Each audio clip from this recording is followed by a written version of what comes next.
Olá, estudantes! Sejam bem-vindos à nossa disciplina Fundamentos da Administração. Eu sou a professora Adriana Franzoy Wagner e estou com vocês nesse momento para estudarmos sobre a administração financeira, que é uma das outras áreas funcionais da administração. Vejamos comigo, então, a partir deste momento. Entenderemos como a administração financeira é tratada nas organizações, os seus fundamentos, seus conceitos e, basicamente, a sua estrutura no organograma. Basicamente, a administração financeira nas organizações, ela desempenha não dependentemente apenas um bom produto de uma estratégia de marketing eficaz e de recursos humanos competentes e motivados. Como nós já falamos em aulas anteriores, todas as 4 áreas funcionais da administração, elas estão interligadas, elas não trabalham independentemente uma da outra.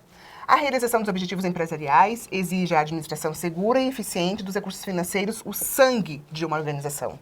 Quando esses desejam e deixam de circular com a liquidez necessária, a organização enfrenta muitas dificuldades, por melhores que sejam seus produtos, seus colaboradores e sua ligação com os clientes.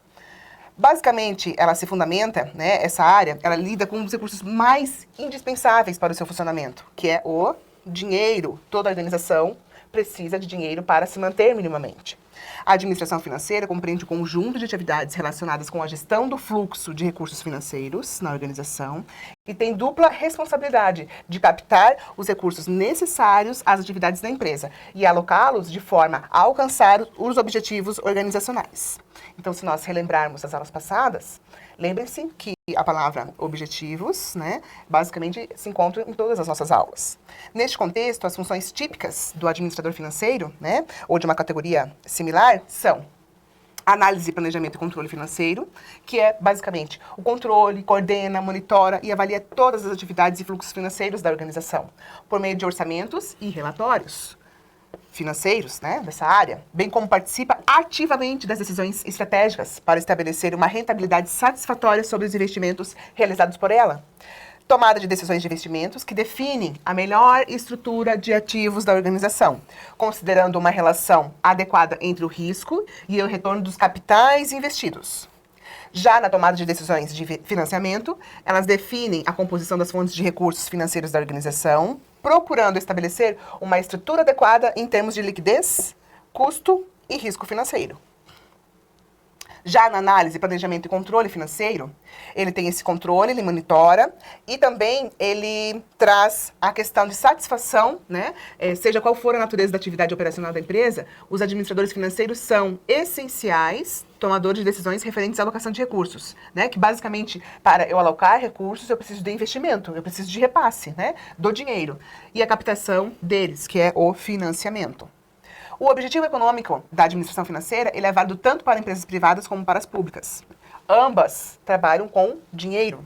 Para as privadas, os acionistas ou os proprietários têm expectativa de alcançar um retorno compatível com o risco assumido por meio da geração de recursos de longo prazo, o que naturalmente se refletirá no valor da companhia. Por exemplo, quando a empresa ela vai para a Bolsa de Valores, ela tem lá o seu valor. A avaliação dessa empresa, a valuation, existe esse valor da companhia. Nas públicas, a geração de lucros e de recursos é um parâmetro de desempenho importante, pois permitirá reinvestir esses recursos na melhoria do bem-estar da sociedade. Então, como nós entendemos, as públicas elas recebem muitas vezes dinheiro, valor, investimento da própria sociedade e faz com que esse valor seja repassado à sociedade para bens e serviços à população. Autores defendem que um princípio fundamental da maximização da riqueza promove uma utilização mais eficiente dos recursos como benefícios para acionistas, consumidores e colaboradores da sociedade como um todo. Vejamos agora uma tabela que traz os principais conceitos na área financeira. Um ativo, quando a gente fala ativo, o ativo da empresa, o que é esse ativo? Ele é um conjunto de bens e direitos também, detidos pela empresa. Já o ativo circulante dela é um conjunto de bens ou direitos de curto prazo e com elevada liquidez, Então, um exemplo disso é o depósito bancário, os estoques que ela possui, para a sua linha de produção. O ativo permanente é o conjunto de bens ou direitos de longo prazo, então, diferentemente do ativo circulante, que são utilizados na geração de receitas e lucros da organização. Por exemplo, imóveis, equipamentos, Quando a gente fala de passivo, é um conjunto de obrigações e dívidas da empresa perante terceiros. Então, basicamente, o que ela deve. Passivo circulante, conjunto de obrigações que devem ser liquidadas em um prazo inferior a 1 ano. Então, são, por exemplo, dívidas a fornecedores. Então, digamos que eu parcelei lá a compra de matéria-prima em 30, 60 e 90 dias, Basicamente, é essa dívida minha que eu tenho. O passivo permanente é o conjunto de obrigações e dívidas exigíveis à empresa no longo prazo. Por exemplo, um empréstimo bancário com mais de 5 anos, né? Há 5 anos. Então, ele é de longo prazo. Caso eu fiz um empréstimo para fazer uma compra maior ainda de matéria-prima, né? Uma compra muito alta. Então, fiz lá um financiamento. Então, isso se torna meu passivo permanente. Já o patrimônio líquido da empresa, ele é o valor contábil dos recursos próprios aplicados no negócio pelos sócios ou pelos acionistas, né? Dependendo qual é a classificação que eu tenho de proprietários nessa minha empresa. O balanço patrimonial se refere à demonstração da situação patrimonial da empresa, indicando a composição de seu ativo, patrimônio líquido e passivo. Tá? Então, esses três aqui estão unidos. E estrutura de capital é a composição das fontes de financiamento de longo prazo de uma empresa, identificando a relação entre recursos de terceiros, então meu passivo permanente, e próprios, que seria meu patrimônio líquido. Para o orçamento de capital, quando vocês ouvirem falar nessa palavra, ele é o processo de seleção e avaliação dos investimentos de longo prazo, que são compatíveis com o objetivo da maximização do valor da empresa. Dividendos, o que são os meus dividendos, né? É a parcela do lucro líquido que é distribuída aos acionistas, aos proprietários. Já o capital de giro líquido é a folga financeira da empresa calculada pela diferença entre ativo circulante e passivo circulante. E o fluxo de caixa são os recursos financeiros, né? Meu caixa, praticamente, gerados pela atividade da empresa, né? Se eu produzo algo, se eu tenho prestação de serviço. Ou seja, é a diferença entre receitas recebidas e as despesas pagas, tá? Em empresas de pequeno porte, por exemplo, as atividades da função financeira, elas são desempenhadas pelo departamento de contabilidade e ficam sob a responsabilidade de um dos sócios, né?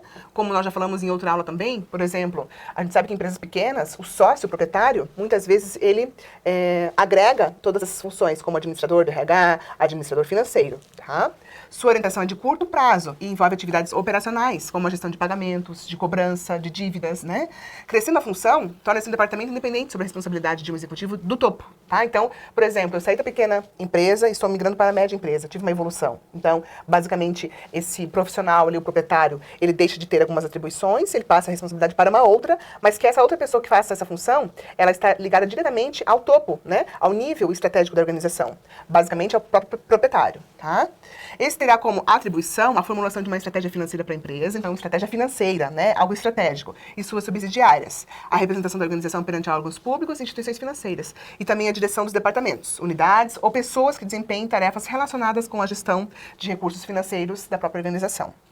Em empresas de grande porte, pode incluir 3 departamentos subordinados ao administrador financeiro. Tá? Na sequência, nós veremos um organograma para ficar mais claro para vocês.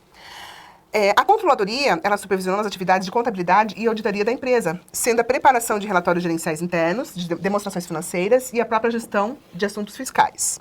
Já a minha tesouraria, né, tendo essa grande empresa, eu tenho essas funções lá dentro, ela trata do capital de giro, da gestão do caixa e de bancos. Crédito, cobrança de dívidas, de fornecedores, pagamento dos compromissos da empresa, entre outras tantas que ela tiver. Planejamento financeiro, que faz análise e avaliação de fontes de financiamento e de projetos de investimentos também, de forma a garantir o equilíbrio financeiro da empresa e o alcance de seus objetivos.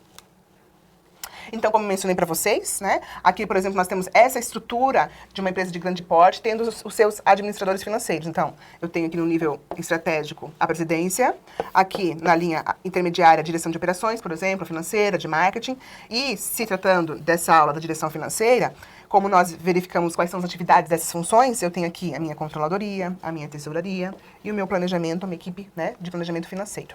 Ok? Então, aqui eu deixo para vocês o nosso livro da indicação da biblioteca virtual, que é Administração, Teoria e Prática no Contexto Brasileiro.